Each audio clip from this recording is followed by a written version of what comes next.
Estimados y estimadas participantes del Diplomado de Gestión de Políticas y Programas con Niñez y Adolescencia de la Universidad Antonio Ruiz de Montoya, modalidad semipresencial, reciban un saludo fraterno.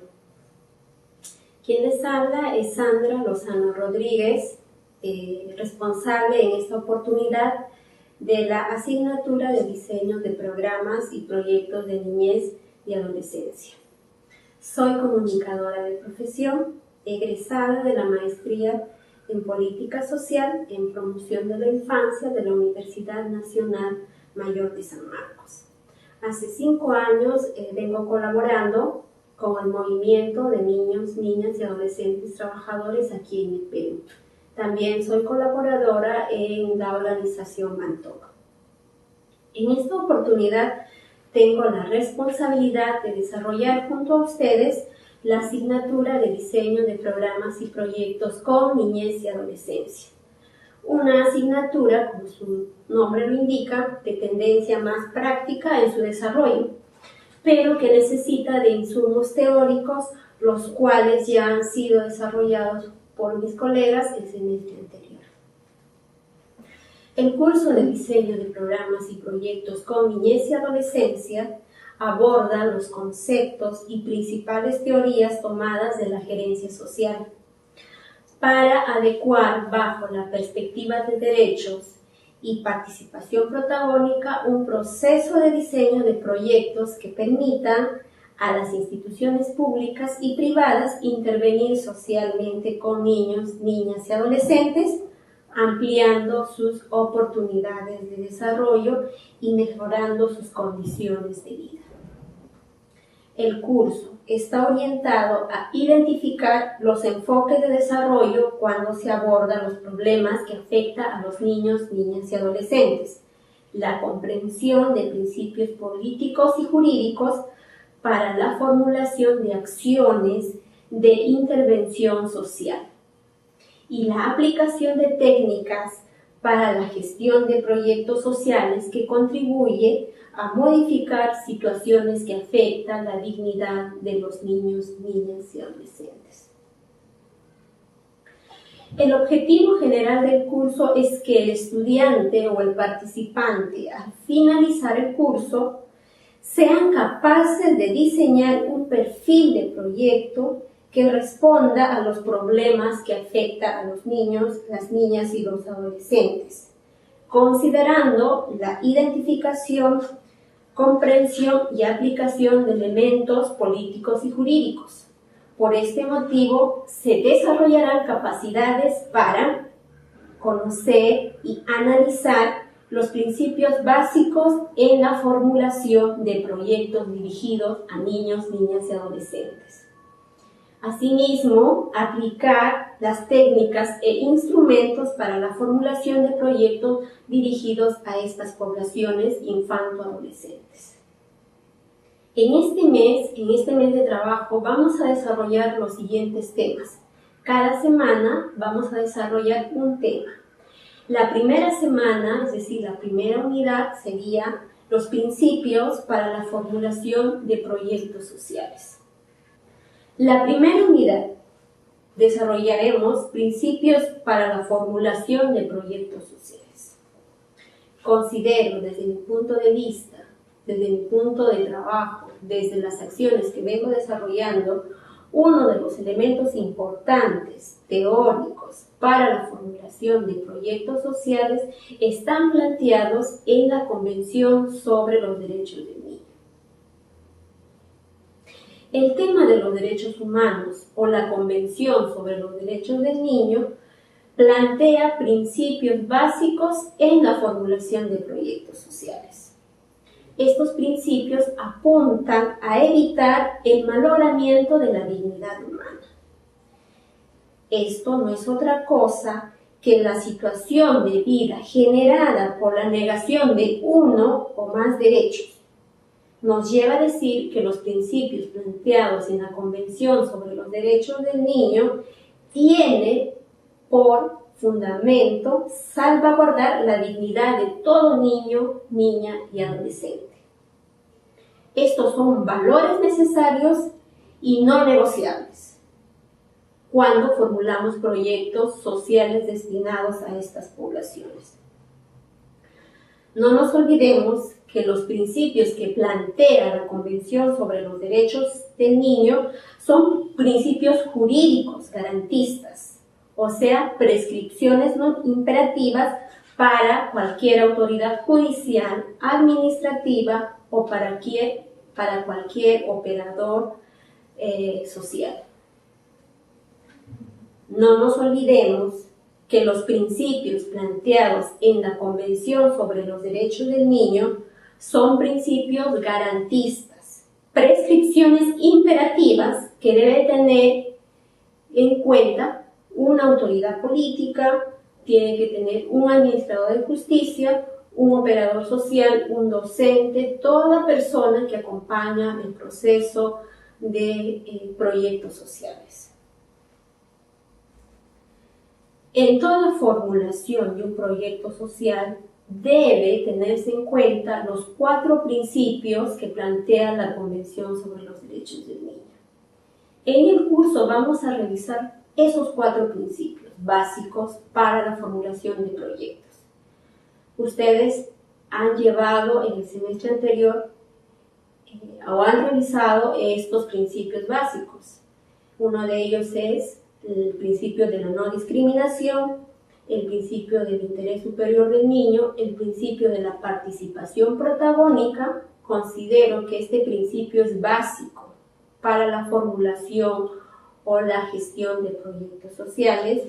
Y el último principio desarrollado por la mayoría de programas o proyectos destinados a poblaciones adolescentes, niños y adolescentes, es el principio de la supervivencia y desarrollo. Asimismo, en esta primera unidad vamos a abordar nociones generales o un marco conceptual general sobre la gerencia social.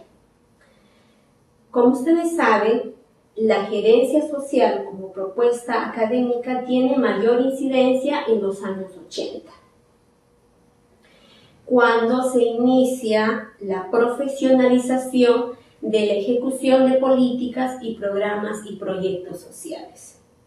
Por lo tanto, los gestores consideran que es un espacio en construcción, este espacio de intervención dirigido a la promoción del desarrollo o transformación o cambio social. Esta propuesta de la gerencia social es una propuesta teórica, práctica, implementada por organismos internacionales como el Banco Mundial, el BID, que buscan atender problemas sociales que afectan a una buena parte de la población. Detrás de una acción social y política existe una lectura sobre el desarrollo, un tipo de pensamiento teórico que está influenciado por concepciones biológicas, políticas, culturales, religiosas. Estas condiciones determinarán de cómo nos acercamos a la realidad. Por eso es muy importante revisar los enfoques de desarrollo que están detrás de toda propuesta de acción social. En una segunda unidad desarrollaremos el ciclo del proyecto social. Sabemos desde la parte práctica y desde el conocimiento teórico que todo proyecto social intenta modificar la realidad, busca una transformación, un cambio social. En ese proceso de transformación se inscribe el ciclo del proyecto, sus diferentes etapas, desde el diagnóstico, la planificación, la inversión o operación y finalmente la evaluación. En una tercera unidad revisaremos el diseño y perfil del proyecto. Es un proceso que incurre el diseño y la formulación de un proyecto para los niños, niñas y adolescentes. Incluye una serie de metodologías que partirán desde la identificación, el análisis de problemas, hasta pasar por un diseño de la propuesta que dé respuesta a la problemática que afecta a esta población social. En una cuarta unidad revisaremos la metodología o las metodologías que se utilizan para la formulación de proyectos sociales. Una de las metodologías más conocidas es la metodología de marco lógico. En la metodología de marco lógico vamos a revisar el fin de la propuesta, o es decir, el objetivo de desarrollo, el propósito o los objetivos generales, los resultados, los objetivos específicos, las acciones o las actividades principales. Conoceremos la primera columna de esta matriz de marco lógico y formularemos para la propuesta de nuestro proyecto social. En esta segunda parte voy a plantear por qué hablar del curso de diseño de programas y proyectos. Voy a plantear dos razones fundamentales desde el accionar con poblaciones infanto-adolescentes. Existe una responsabilidad política. Considero que cuando uno se relaciona con las poblaciones infanto-adolescentes tiene que tener un punto de partida.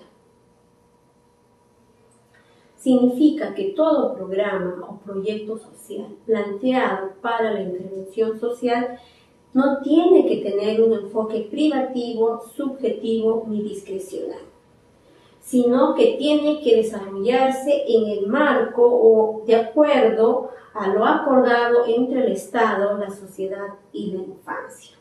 Esto es un pacto político y jurídico acordado con la infancia. Eso es un primer punto de partida. No debemos olvidar esta primera propuesta. Es decir, en mi formulación de proyecto o programa destinado a la población infanto-adolescente no debe tener mi mirada privativa, no debe tener una mirada institucional privativa, sino debe de ser planteado en el marco del acuerdo jurídico entre la sociedad, el Estado y la infancia. Luego, yo pienso que hay una responsabilidad educativa de por medio. El diplomado, esta propuesta de formación académica rápida, se ha desarrollado con un tipo de interés. Cuando el Estado, la sociedad y la infancia llegan a este acuerdo, hay un compromiso político de por medio. El compromiso político está firmado en la Convención de los Derechos del Niño. El compromiso político consiste en educar a la gente en el tema de los derechos del niño. No solamente educar a los operadores sociales, a la autoridad política, jurídica o administrativa, sino también a los adultos, a los padres de familia, a los educadores y a los propios niños, niñas y adolescentes. Esta responsabilidad educativa no debe de perder de vista nuestra propuesta de intervención social.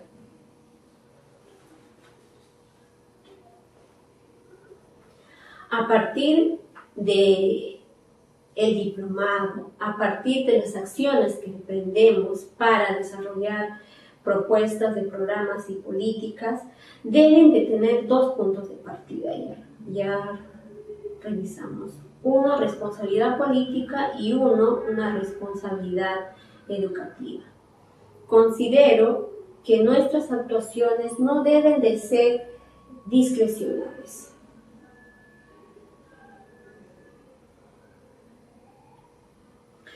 En la formulación de programas y proyectos dirigidos a niñez y adolescencia hay ciertas limitaciones. El contexto es un contexto muy complejo por las siguientes razones. Existe un retiro del Estado protector constante que nos ha planteado este nuevo sistema económico. También existen las representaciones adultocéntricas. Hay una vida cotidiana y un espacio cotidiano donde se restringe el derecho de los niños, posiblemente de los niños. Un segundo punto son las representaciones adultocéntricas.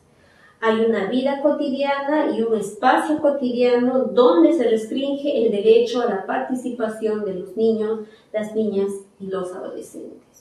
Hay ciertos operadores sociales o ciertas autoridades políticas, jurídicas y administrativas que no considera el derecho a la opinión o a la participación de los niños.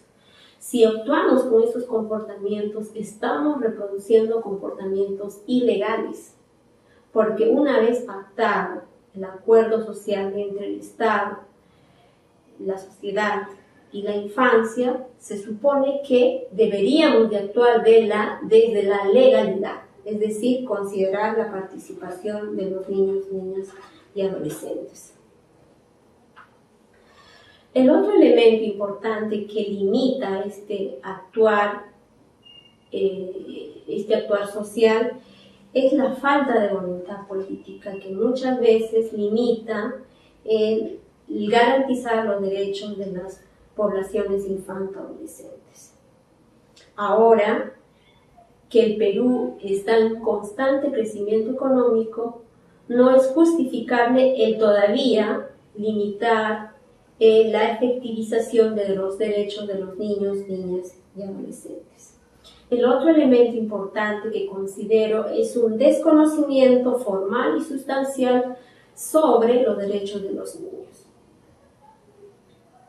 Hay una crisis de conocimiento en nuestro contexto social, a todo nivel, a nivel de la familia, a nivel de los operadores sociales, a nivel de las autoridades. Lastimosamente, esta crisis de conocimiento limita que los derechos de los niños se efectivicen.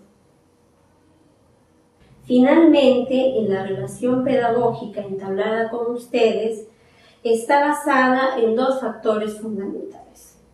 Uno de ellos es la responsabilidad. Sin el aporte y el compromiso de los estudiantes, es casi imposible desarrollar un aprendizaje real. No se trata solo de leer las páginas indicadas, sino a su vez de estar presto a opinar concienzuda y reflexivamente. Los invito a desarrollar un aprendizaje interaccional por medio del foro, a construir calidad de pensamiento. Un segundo elemento o factor principal es la utopía. La carga académica diseñada en los cursos no se creó con el fin de aprender lo que dicen los autores. Su fin es interiorizar las corrientes y enfoques de pensamiento que nos lleven a ejercer una utopía positiva, a saber, aquella llena de imaginación prospectiva para leer un mejor presente y construir con los niños y adolescentes un futuro democrático, justo y digno. No nos vemos, pero sí nos vamos a leer. Quiero decir con esto que el lenguaje tiene una carga simbólica. Cada palabra que vamos a escribir en el foro o en nuestros trabajos va a evidenciar un pensamiento o un sentimiento sobre la infancia. Quieras o no, a través de todo este proceso vamos a conocernos. No queda más que darles la bienvenida nuevamente a este espacio formativo y esperamos ser realmente de contribución y apoyo para todo el proceso formativo que ustedes están desarrollando en este diplomado. Muchas gracias.